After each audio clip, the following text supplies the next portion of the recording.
या इलाही तू मेरा माबूद है, या इलाही तू मेरा माशूक है। আপনাদের কষ্ট হয়? আল্লাহ সবাইকে কবুল করেন। এবার আসেন তিন কথার জবাব দেই, মনে আছে না? ইবাদত কি, ইবাদত কেন, ইবাদত কিভাবে, খুব সংক্ষেপে বলছি। মানুষের জীবনে প্রতিটি সাবজেক্টে ক্ষেত্রে আল্লাহর হুকুম বাস্তবায়ন করার নাম ইবাদত। মানুষের জীবনের প্রতিটি ক্ষেত্রে আল্লাহর হুকুম বাস্তবায়ন করার নাম ইবাদত। আল্লাহর হুকুম নাই, আল্লাহর নির্দেশনা নাই, এমন কোন কাজ আছে দুনিয়ায়? বলেন।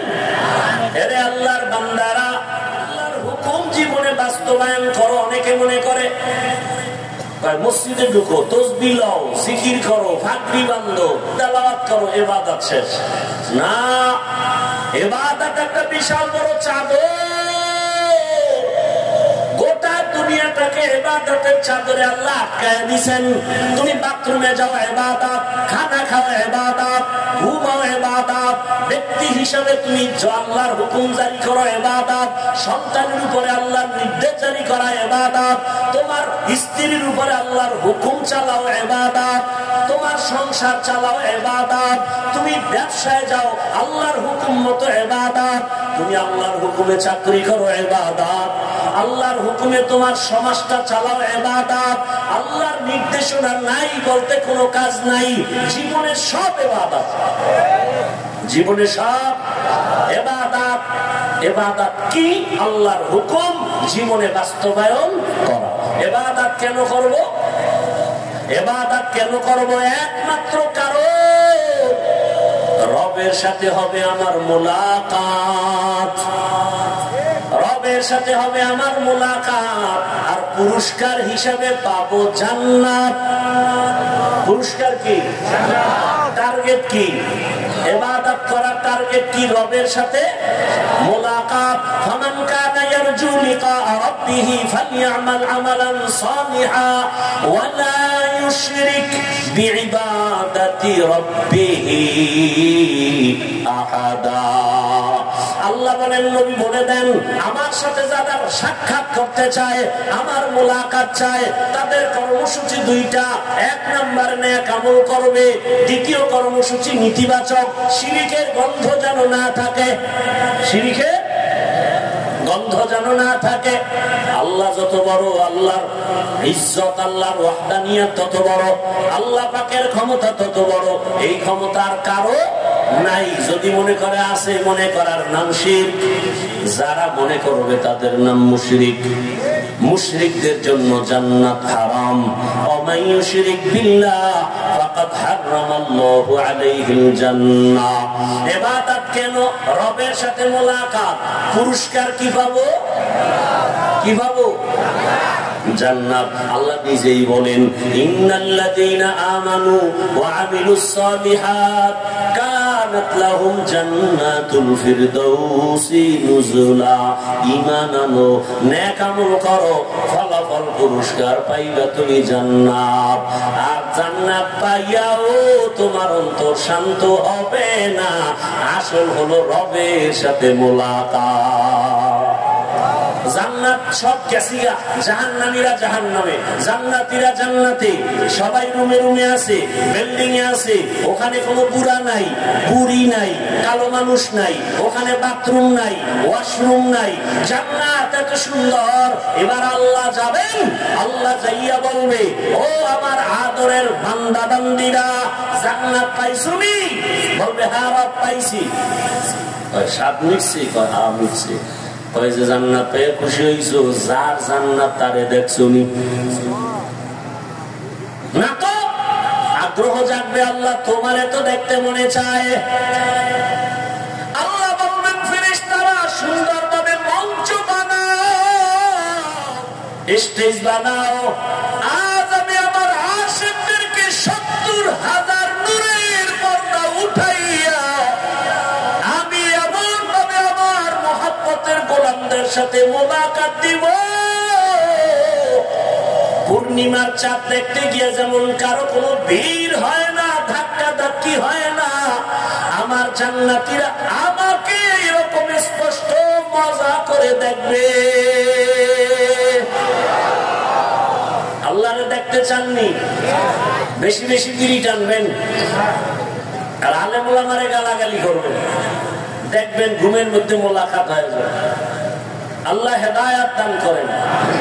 আরো আস্তে করে বলেন, ইবাদত কি? আল্লাহর হুকুম জীবনে বাস্তবায়ন করা। ইবাদত কেন?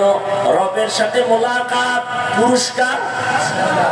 এবার 3 নাম্বার কথা, ইবাদত কিভাবে করব? মনের মতো।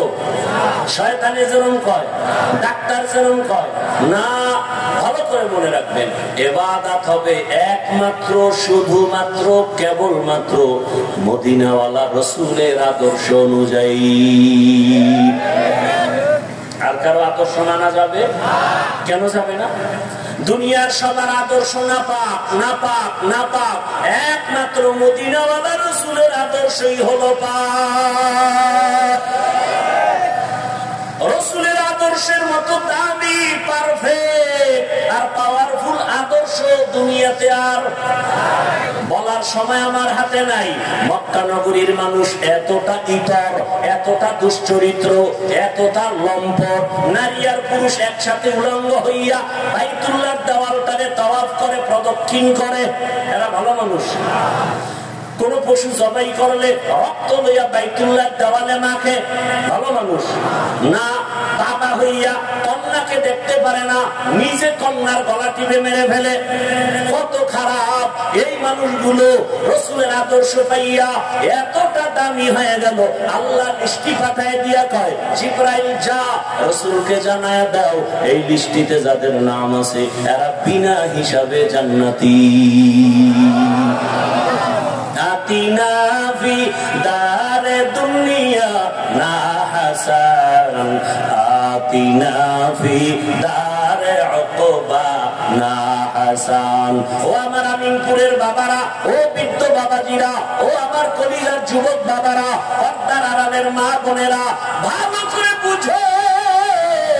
এখনো যদি কেউ দাঁড়াইয়া আমাকে যুক্তি দিয়া বুঝাইয়া দেখাইতে পারো নবীর আদর্শ ছাড়া আব্রাহাম লিঙ্কনের আদর্শ আরো ভালো, আল্লাহর কসম আমি নবীরটা বাদ দিয়া আব্রাহাম লিঙ্কনেরটা নিব। কেউ যদি দাঁড়াইয়া বলতে পারো ও হাফিজ ভাই, মদিনাওয়ালা রাসূলের আদর্শ থেকে আরো সুন্দর আদর্শ মাউশেতুনের আদর্শ, আমি নবীরটা বাদ দিয়া তারটা নিব। কেউ যদি বলতে পারো হাফিজ ভাই, রাসূলের আদর্শ ছাড়া আরো সুন্দর আদর্শ শেখ মুজিবুর রহমানের ভেতরে, আমি নবীরটা বাদ দিয়া শেখ মুজিবুর রহমানেরটা নিব।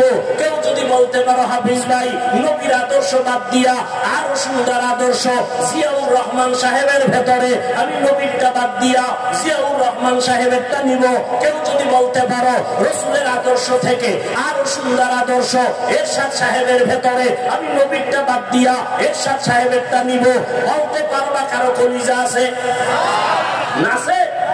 তাহলে আমার একটা আবদার, যুবকদের কাছে একটা ভালোবাসার আবদার, আগামী কালকে থেকে 200 টাকা ব্যয় করে একটা ব্যানার বানাও, 2 ফিট 3 ফিট ব্যানার বানাইয়া বাজারে বাজারে লাগাও। ব্যানারে স্লোগান লেখো, দুনিয়ার সবার আদর্শ না পাক, একমাত্র রাসূলের আদর্শই হলো পাক।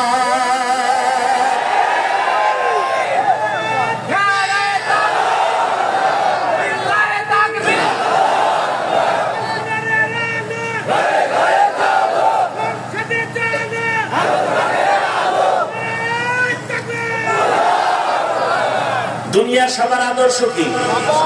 রাসূলেরটা। দুনিয়ার সবার আদর্শ না পাক, রাসূলের আদর্শ একমাত্র পাক। ব্যানার বানাও আর বাজারে বাজারে গ্রামে লাগাও।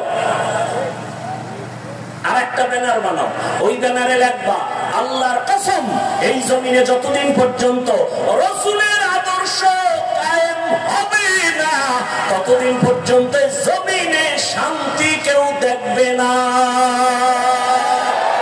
শান্তি আছে? নাই। রাসূলের শান্তি হলো ইসলামে, শান্তি হলো ইসলামে, কোরআনে, রাসূলের আদর্শের মাঝে। এই যে এখানে আপনারা দীর্ঘ টাইম বসে আছেন, কত গরম, এরপরও কোন লড়াচড়া আছে, কোন বিরক্ত আছে?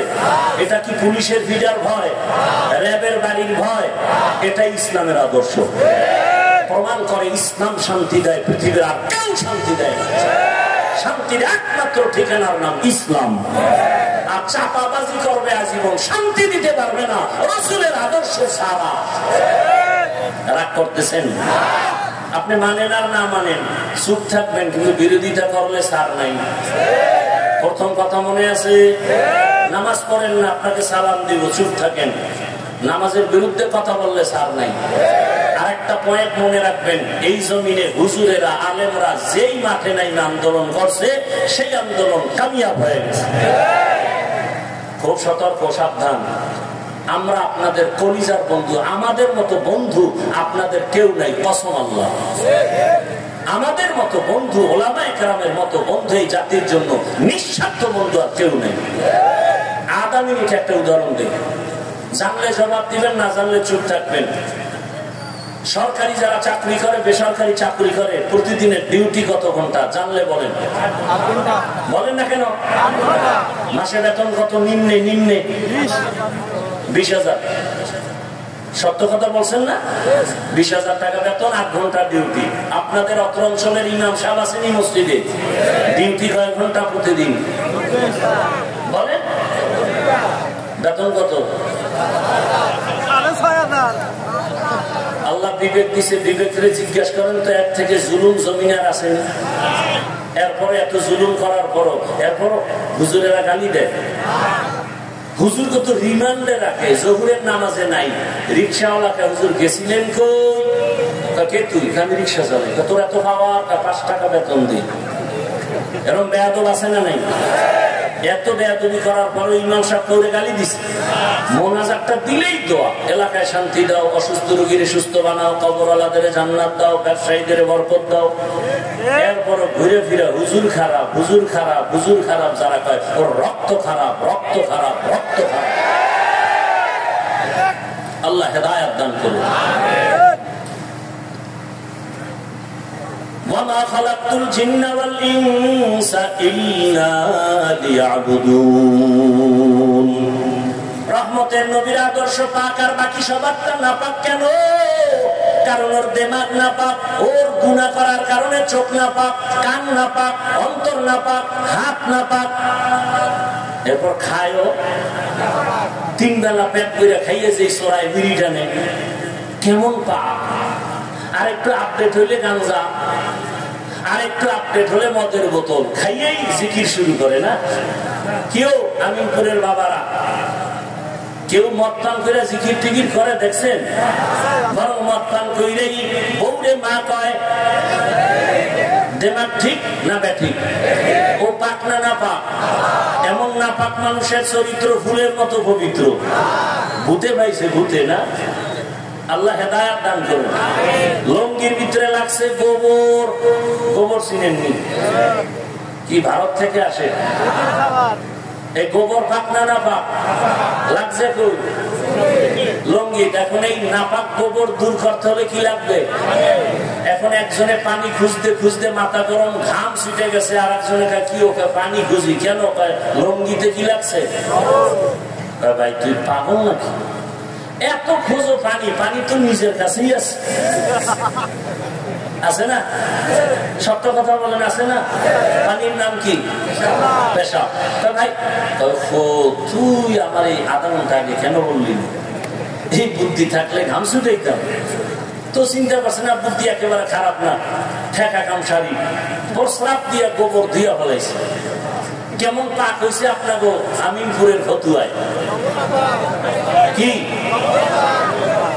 নাপাক আরো ছড়াইছে?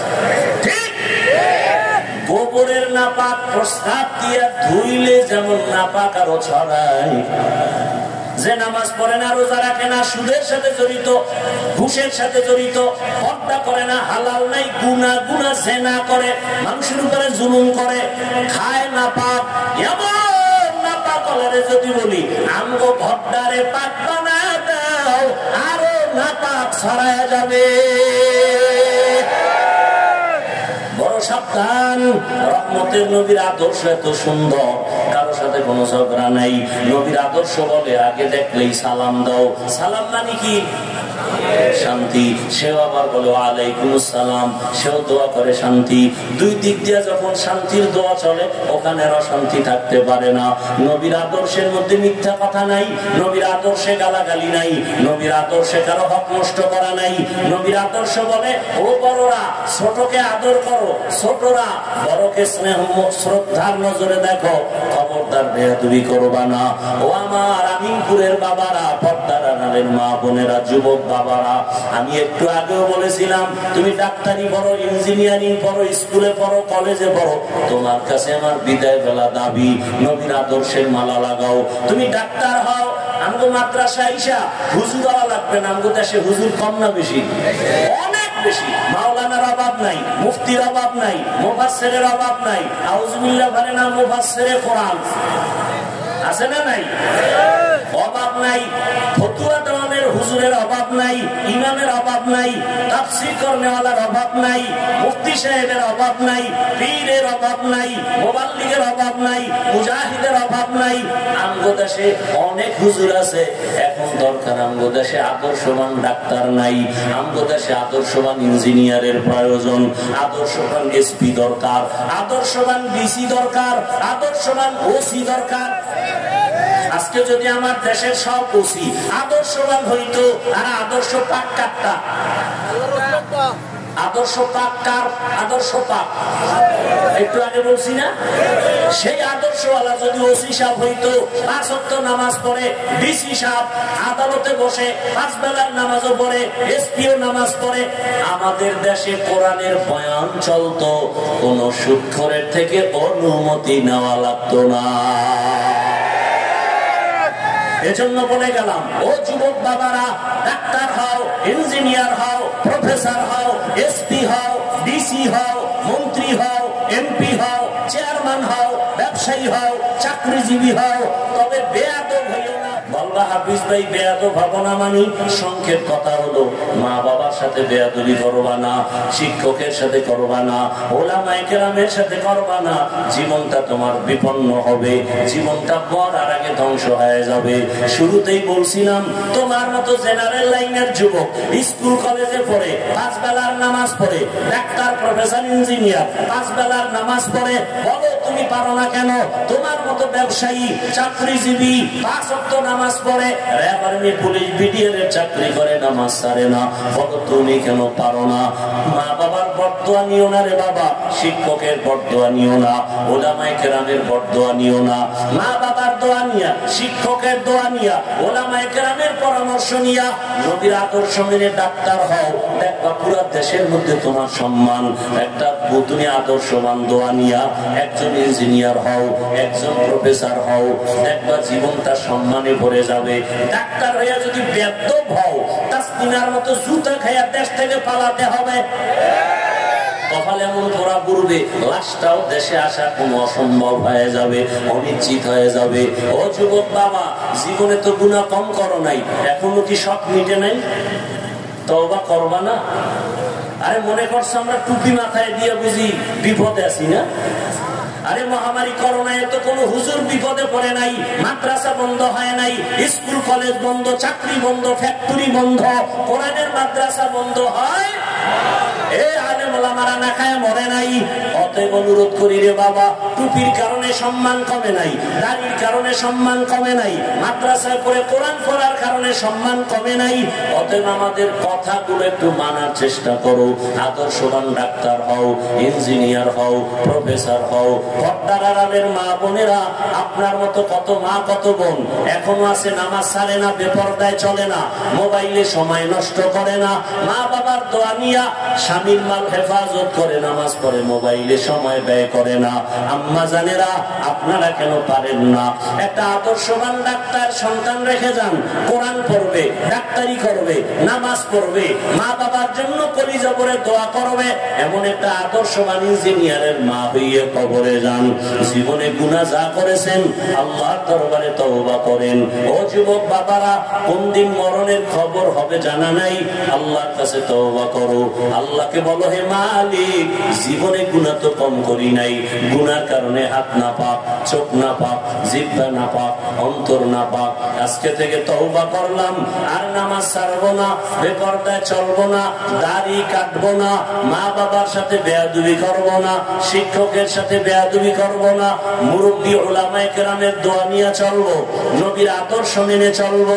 আল্লাহর কাছে খাঁটি মনে তওবার নিয়ত করলে আল্লাহ গুনাহগুলো মাফ করে দিবেন।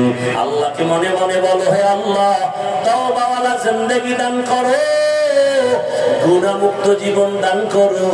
মা বাবার দোয়া, শিক্ষকের দোয়া, উলামায়ে কেরামের দোয়া পরামর্শ নিয়া, নবীর আদর্শ মানিয়া জীবনটা চালানোর তৌফিক দান করো।